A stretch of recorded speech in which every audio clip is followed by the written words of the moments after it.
historically, fleet programs have been built around standardization and consistency. Yep. What's changed in today's operating environment that is making that model less effective? Yeah, I think there's so many headwinds and different factors that play a role into that. You think about asset cost, go back to how much vehicles cost even 5 years ago versus today, what the secondary market looks like, different things like geopolitical impact. You've got different things around the tariffs.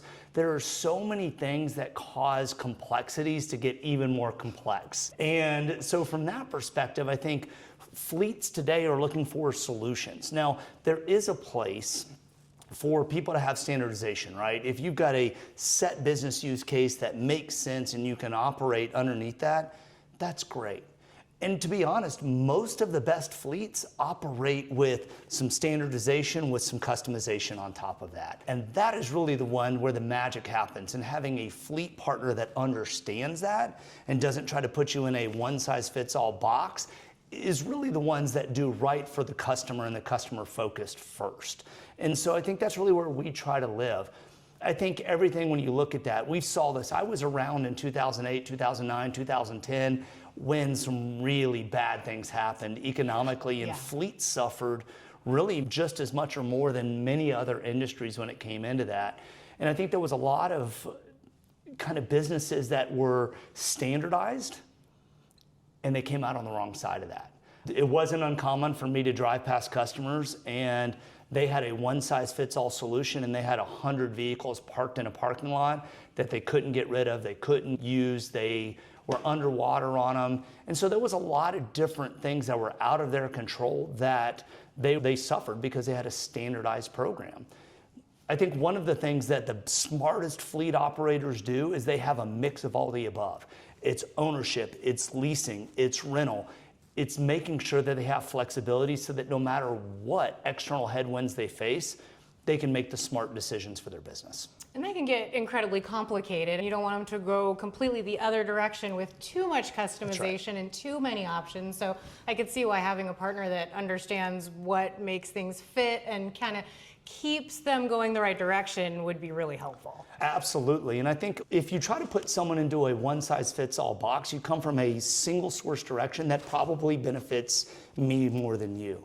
When we start with a customer first approach and go, let's listen to your business, let's understand how you operate every asset in your business, not just fleet vehicles, but how you operate your equipment. Let's look at that. Is it project-based? Is it seasonal-based? Is it steady state? What does that do? And then we build a customized program around it. So what are some of the biggest differences that you're seeing between those fleets then that are making that more standardized cookie cutter approach difficult to sustain? Yeah, I mean, I think no different than the other side is right now. You've got some of the used car pricing or used vehicle pricing is at some of the lowest that it's been in years. You're seeing acquisition cost up, secondary market pricing go down. That's the worst of both scenarios there when it comes into that.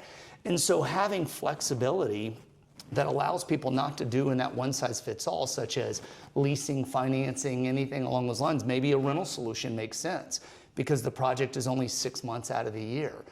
Having those types of flexible options at your disposal and a company that listens to you and understands and goes, let me do what's best for you and here's how I can fit that, is really the key to the magic. So where are you really seeing the greatest demand then, customization from customers right now? Is it in financing, acquisition, maintenance, or something else completely?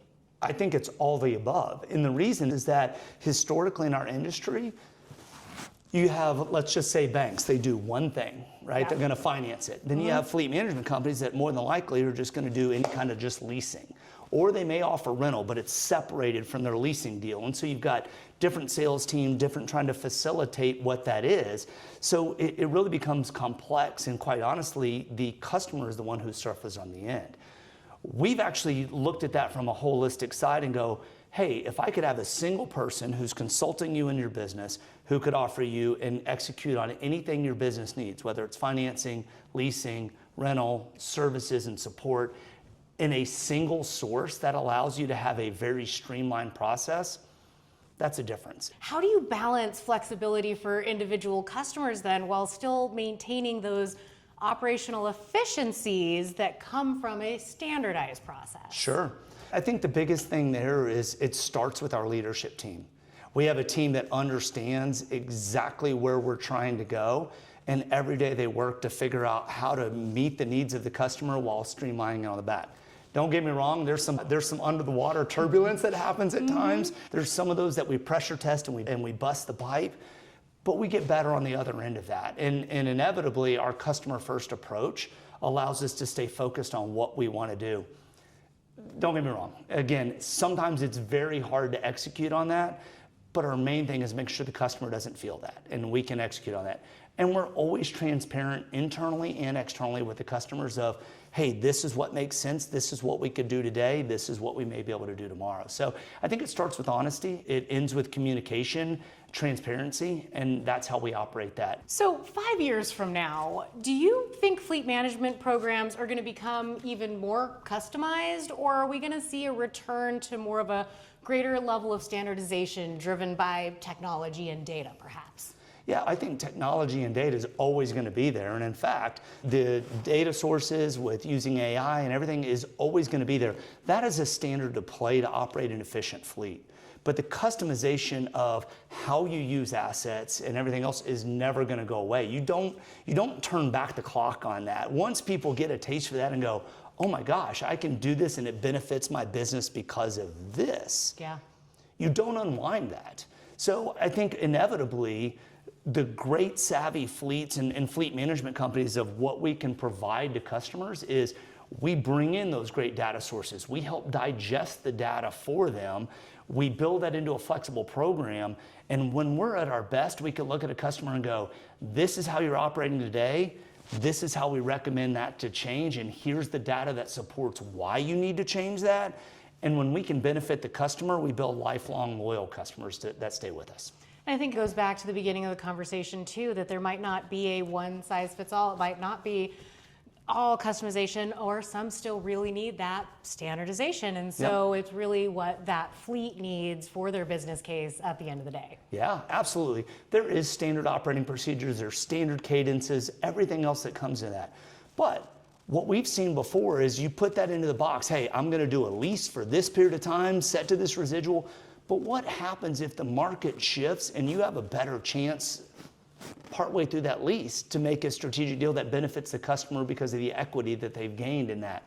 You got to be able to pivot that, and you got to do what's right on the customer side first. So again, standardization and some of those fundamentals that reside in fleet are never going to go away. It's how you use those in conjunction with other pieces that help benefit the customer the most. I love it. You said my favorite word, pivot. I can't help but hear friends, Ross going up the stairs with the couch yelling, pivot! But it's such an important word, I think, in fleet and in everything else, that ability to change with the needs that need to change at that time. Yeah. Again, I think we've never seen a more complex world. We have more things at our fingertips through AI, through data. It can almost be just a paralysis because there's so much out there. So being able to digest it, have a partner that can align with you, help you navigate through that in order to be effective, that's where we got to go.